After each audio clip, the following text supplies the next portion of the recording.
అది మీరు చూడొచ్చు, వీడియోస్ లో కూడా చాలా సర్క్యులేట్ అవుతుంది, సోషల్ మీడియాలో కూడా చాలా భయంకరంగా ఉందన్నమాట. అదొకసారి మీకు ఒకసారి చూపిస్తాను నేను ఆ వీడియో.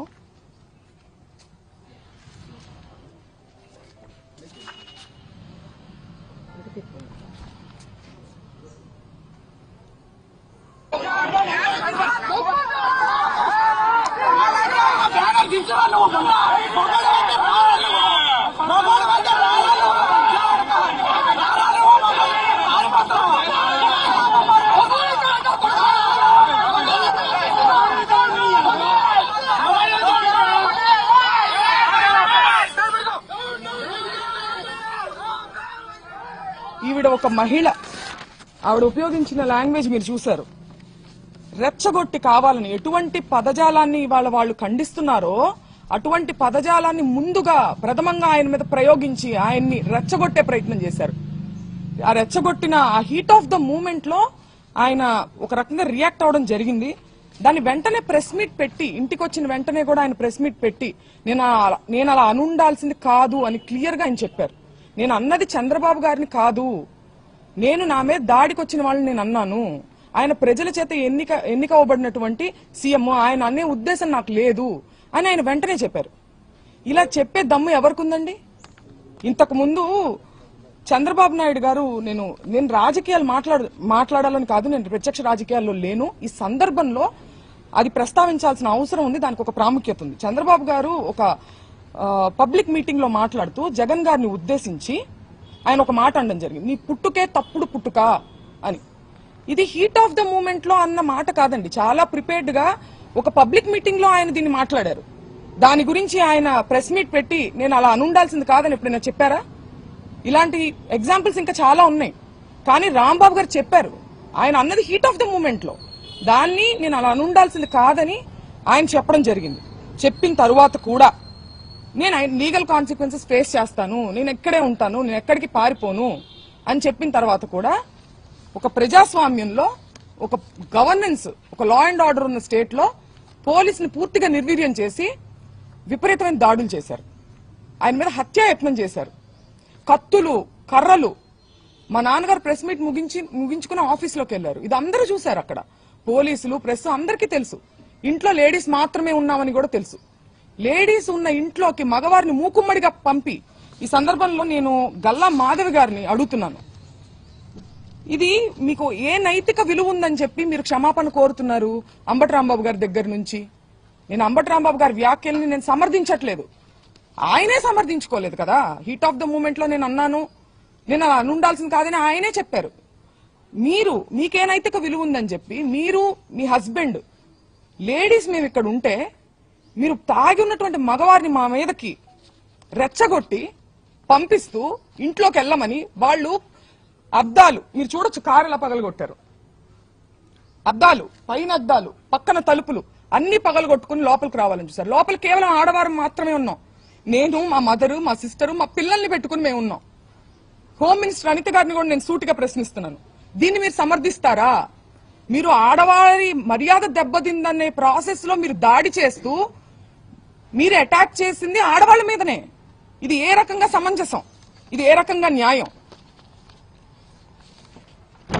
నేను ఇదే సందర్భంలో పవన్ కళ్యాణ్ గారిని కూడా అడగాలనుకుంటున్నాను.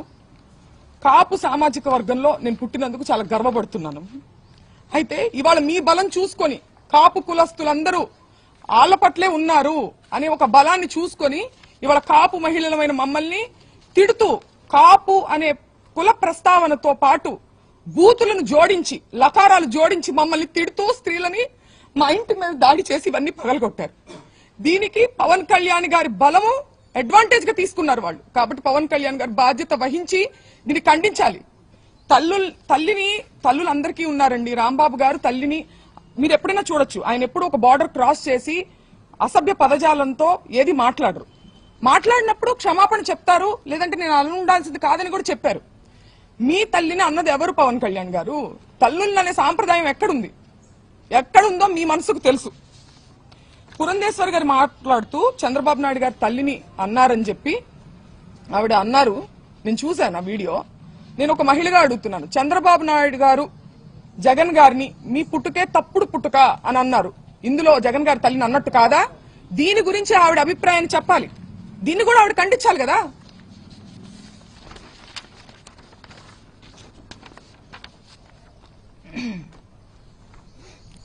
ఒక్కటే చెప్పదలుచుకున్నానండి, మేము వైసీపీ పార్టీ అని చెప్పి ముద్రేసి ఇవాళ పార్టీ అధికారంలో లేదని చెప్పి మేము బలహీనులం అని చెప్పి మా మీద అటాక్ చేస్తూ ఇవన్నీ చేస్తున్నారు. కానీ మీరందరూ గుర్తుపెట్టుకోవాల్సింది ఒకటి ఉంది, అన్నిటికీ మించి ఇది తిరుపతి లడ్డు విషయం దగ్గర మొదలైంది. మేము అన్నిటికీ మించి మా నాన్నగారు దేవుడు పార్టీ నిజాన్ని మాట్లాడారు. దాన్ని డైవర్ట్ చేసేదానికి ఆయన క్షమాపణ చెప్పినప్పటికీ కూడా ఇటువంటి దాడులు చేసి భయపెట్టి ఆయన దేనికి భయపడరు కాబట్టి ఇంట్లో స్త్రీల మీదకి వెళ్తే ఆయన భయపడతారనే ఒక చీప్ టాక్టిక్ ని ప్రదర్శించి ఇవాళ మా ఇంటి మీదకి వచ్చారు.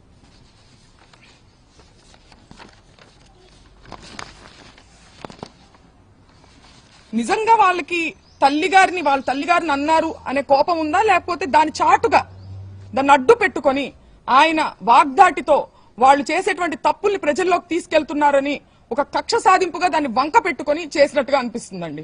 ఎందుకంటే లీగల్ కాన్సిక్వెన్సెస్ ఉంటాయి అంటే నేను ఫేస్ చేయడానికి రెడీగానే ఉన్నారని ఆయన అంటున్నారు. అయినా కానీ 8 గంటల పాటు అండి పోలీస్ బెటాలియన్ ఎంత దూరంలో ఉందని నేను ప్రశ్నిస్తున్నా. చంద్రబాబు నాయుడు గారి గృహం ఎంత దూరంలో ఉంది?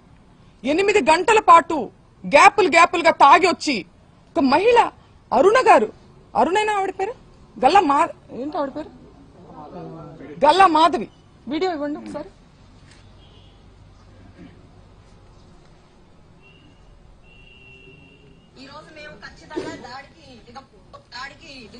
మేమందరం కూడా ఈ రోజు మేము ఖచ్చితంగా దాడికి దిగబడ్డాము. దాడికి దిగబడిందంట ఆవిడ దాడికి దిగబడ్డారంట. ఆవిడే చెప్తున్నారు. ఎవరి మీద దాడికి దిగబడ్డారు? మహిళల మీద దాడికి దిగబడ్డారా? మహిళలతో ఇది సమంజసమా? మహిళల కోసం పోరాడుతూ ఆవిడకి నేను ఒక్కటే చెప్తున్నా, మీకు కుటుంబం ఉంది, మీకు పిల్లలున్నారు, మిమ్మల్ని పావుగా ఉపయోగించుకుంటున్నారు. మిమ్మల్ని ఏ ఎమ్మెల్యేలు అయితే మిమ్మల్ని మా ఇంటికి పంపించారో వాళ్లే రావచ్చు కదా. వాళ్ళు రాకుండా మిమ్మల్ని పంపించారంటే మిమ్మల్ని బలిపశువుని చేస్తున్నారు. 40 ఏళ్ల రాజకీయ అనుభవం ఉంది మా నాన్నగారికి. నేను పుట్టిన సంవత్సరానికి ఆయన ఎమ్మెల్యే అయ్యారు. నా చిన్నప్పటి నుంచి నేను రాజకీయాలు చూస్తున్నా. ఎన్నో గొడవలు చూసాం, పోలీసులు చూసాం. కానీ ఇంత నీచమైన రాజకీయాన్ని ఎప్పుడు చూడలేదు. నేను గల్లా మాధవ్ గారికి చెప్తున్నా, మీ కుటుంబం లేదా? మీ భర్తతో సహా వచ్చి స్త్రీల మీద దాడి చేశారే, మీ కుటుంబం లేదా? మీకు పిల్లలు లేరా? మిమ్మల్ని ఎందుకు పంపించారు? మిమ్మల్ని బలిపశువుని చేస్తున్నారు. వాళ్లే రావచ్చు కదా, మిమ్మల్ని పంపించిన వాళ్లే జనాన్ని వేసుకుని రావచ్చు కదా. ఆలోచించుకోవాలి. మీ మనస్సాక్షికి వదిలేస్తున్నాం దీన్ని.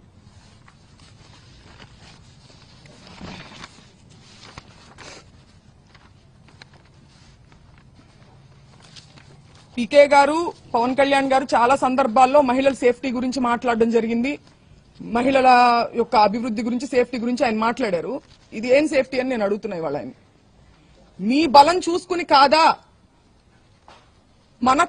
మన వేలితోనే మన పొడిచే ప్రయత్నం కాదా ఇది? ఒక సెక్టార్ ఆఫ్ మీ కాపులందరూ మీ వైపు ఉన్నారని చెప్పి వాళ్ళకి నచ్చని వాళ్ళని కాపు కులం స్టాంపు వేసి దాడి చేసి మూకుమ్మడిగా, ఇది ఆలోచించుకోవాలి పవన్ కళ్యాణ్ గారు.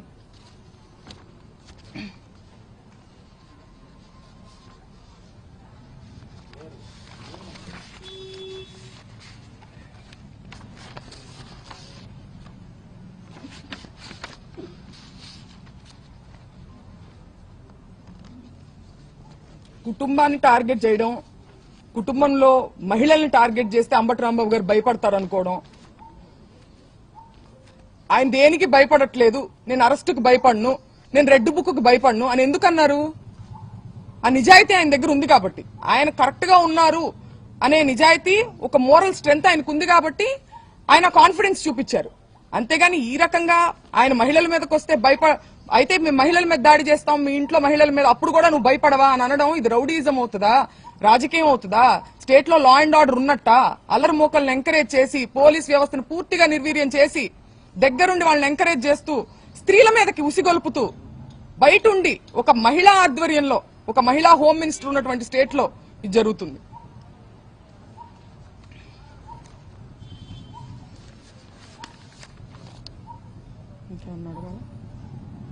రాంబాబు గారు రాత్రి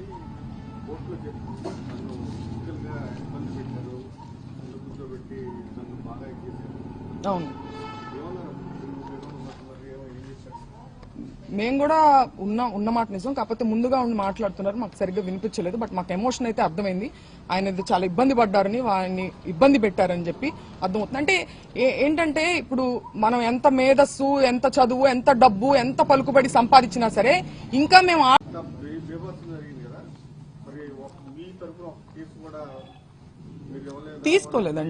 తీసుకోలేదు. మేము పెట్టడానికి ప్రయత్నిస్తున్నాం. పెట్టారు ఆల్రెడీ, ఇప్పుడు కూడా మేము పెడతాము. మా మదర్ కూడా సెక్యూరిటీకి ఇమీడియట్ గా 8 గంటల పాటు జరిగిందండి ఇది దాడి. అంటే ఏదో ఒక క్షణంలో వచ్చేసేసి దాడి చేస్తే వెంటనే పోలీసు వచ్చి కంట్రోల్లో తీసుకోలేకపోయారు అంటున్నా. తీసుకోలేదు, కావాల్సి తీసుకోలేదు. ఎందుకంటే 8 గంటల పాటు జరగదు కదండి. ఒక లా అండ్ ఆర్డర్ ఉన్న స్టేట్ లో ఎంత దూరం ఉంది ఇక్కడ నుంచి? డీజీపీ ఆఫీస్ కావచ్చు, లేకపోతే పోలీస్ బెటాలియన్ కావచ్చు, ఎంత దూరంలో ఉంది?